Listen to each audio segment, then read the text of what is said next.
मैं हरिशंकर यादव, हिंदी शिक्षक, mount ओलिवेट school में आप सबका हार्दिक स्वागत करता हूं।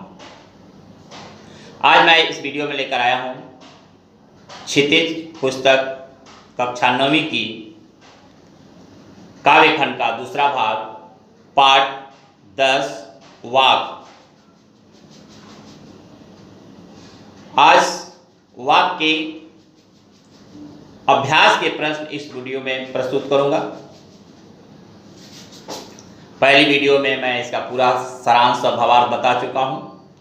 इस वीडियो में सिर्फ अभ्यास प्रश्नोत्तर प्रस्तुत करने जा रहा हूं। तो आइए देखते हैं वाक क्या है। वाक का पहले पाठ परिचय हम ले लेते हैं। प्रस्तुत पाठ वाक्य में कवित्री ललित जी ने अपनी रचनाओं में जन साधारण की सरल भाषा का प्रयोग किया है।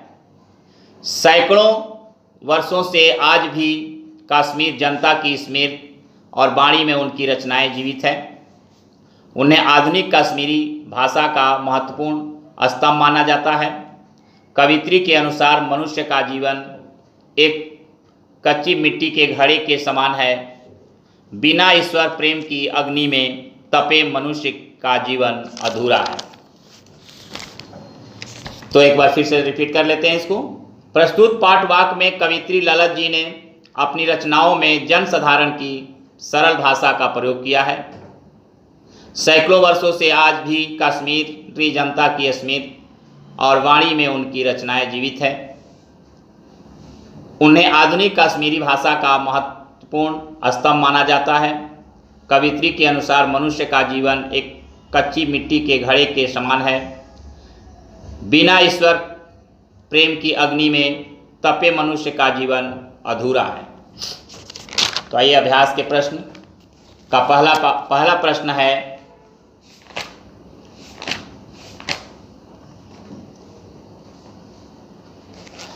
रस्सी यहाँ किसके लिए प्रयुक्त हुआ है और वह कैसी है? रस्सी यहाँ किसके लिए प्रयुक्त हुआ है और वह कैसी है? तो रस्सी यहाँ पर मानव के शरीर के लिए प्रस्तुत की हुई है और यह रस्सी कच्ची तथा नासवान है, अर्थात यह कब टूट जाए कहा नहीं जा सकता।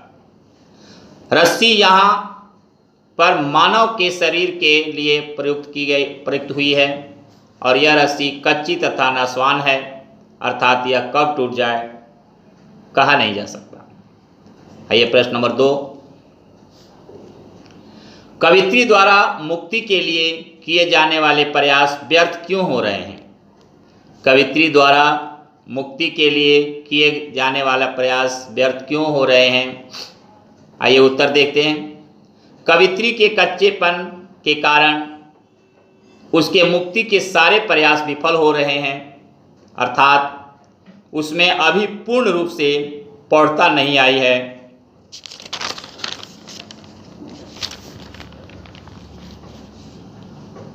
जिसकी वजह से उनके प्रभु से मिलने की सारे प्रयास व्यर्थ है। वह कच्ची मिट्टी के उस बर्तन की तरह है जिसमें रखा जल टपकता रहता है। यही दर्द उनके हृदय में दुख का संचार करता रहता है। उसके प्रभु से उसे मिलने नहीं दे रहा है। एक बार फिर से देखते हैं। कवित्री के कच्चेपन के कारण उसके मुक्ति के सारे प्रयास विफल हो रहे हैं, अर्थात उसमें अभी पूर्ण रूप से प्रौढ़ता नहीं आई है। जिसकी वजह से उसके प्रभु से मिलने की सारे प्रयास व्यर्थ हैं। वह कच्ची मिट्टी के उस बर्तन की तरह है जिसमें रखा जल टपकता रहता है। यही दर्द उसके हृदय में दुख का संचार कर रहा है। उसके प्रभु से उसे मिलने नहीं दे रहा है। आइए प्रश्न नंबर 3, कवित्री का घर जाने की चाह से क्या तात्पर्य है? कवित्री का घर जाने की चाह से क्या तात्पर्य है? कवित्री का घर जाने की चाह का तात्पर्य है प्रभु से मिलना। कवित्री का घर जाने की चाह का तात्पर्य है प्रभु से मिलना। कवित्री इस भवसागर को पार करके अपने परमात्मा की शरण में जाना चाहती है। कवित्री का घर जाने की चाह का तात्पर्य है प्रभु से मिलना। कवित्री इस भवसागर को पार करके अपने परमात्मा की शरण में जाना चाहती है। आइए प्रश्न नंबर 4, भाव स्पष्ट कीजिए। जेब टटोली कौड़ी न पाई। जेब टटोली कौड़ी न पाई। कवित्री कहती है कि इस संसार में आकर वह संसारिकता में उलझकर रह गई, और जब अंत समय आया और जेब टटोली तो कुछ भी हासिल न हुआ।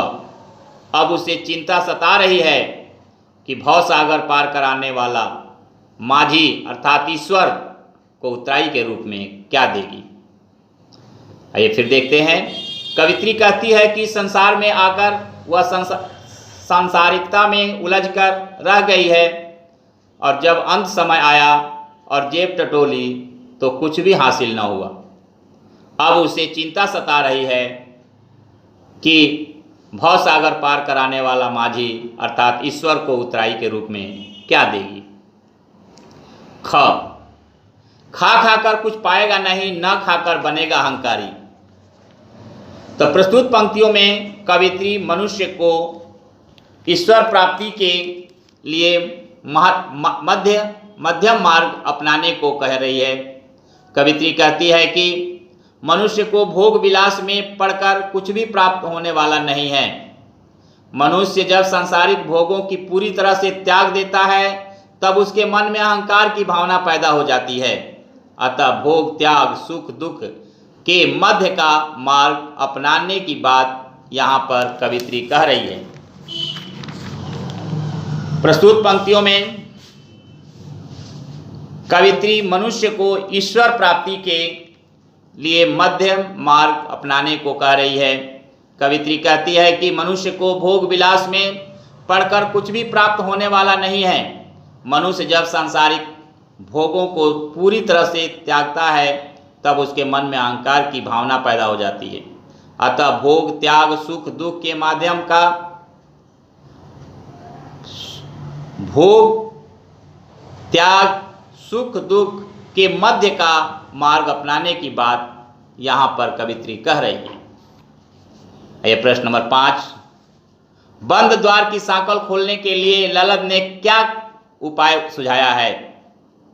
बंद द्वार की सांकल खोलने के लिए ललद ने क्या उपाय सुझाया है। उत्तर, कवित्री के अनुसार ईश्वर को अपने अंतःकरण में खोजना चाहिए। जिस दिन मनुष्य के हृदय में ईश्वर भक्ति जागृत हो गई, अज्ञानता के सारे अंधकार स्वयं ही समाप्त हो जाएंगे।